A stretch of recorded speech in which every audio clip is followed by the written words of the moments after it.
எங்கள் வீட்டு செட்டிநாடு ஸ்டைல் சலவை சட்னி. முதல்ல ஒரு கப் அளவு ஃப்ரெஷ்ஷாக துருவினதான தேங்காய் துருவல். எப்போ சட்னி அரைக்கிறோமோ அப்போ தான் நாங்கள் இந்த தேங்காயை துருவி வைப்போம். அதே கப்லேயே அதே அளவு கப்லேயே ஒரு பாதி கப் அளவு முந்திரி பருப்பு, ஃப்ரெஷ் முந்திரி பருப்பு, காரத்துக்கு தகுந்த அளவு பச்சை மிளகாய். எங்களுக்கு ஜாஸ்தி காரம் தேவையில்லை. ஸோ நாங்கள் ஜஸ்ட்டு ஒரே ஒரு பச்சை மிளகாயை அப்படியே 2 பீஸாக ஸ்லிட் பண்ணி வச்சுருக்கோம்.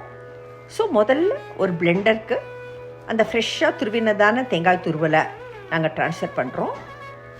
எப்போ நம்ம அரைக்கிறோமோ அப்போ தான் தேங்காயை துருவணும் அப்படிங்கிறது கொஞ்சம் மேண்டேட்ரி. அப்போ அந்த ரிச் டேஸ்ட் நம்மளுக்கு கிடைக்கும்.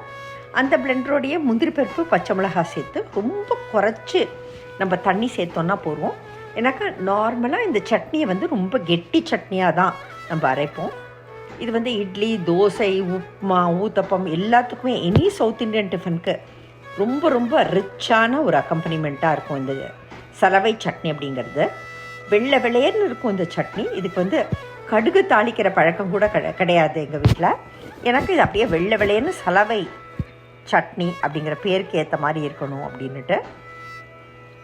ஸோ செட்டிநாட்டில் பார்த்தீங்கன்னாக்கா 1 கப் தேங்காய் துருவலுக்கு அதே அளவு 1 கப் கூட முந்திரி பருப்பு சேர்க்கறதான ஒரு பழக்கம் இருக்குது. ஸோ இப்போ நம்ம கெட்டியாக இதை அரைச்சி எடுத்தாச்சு. ஸோ நம்மளோட செட்டிநாடு ஸ்டைல் சலவை சட்னி தயார்.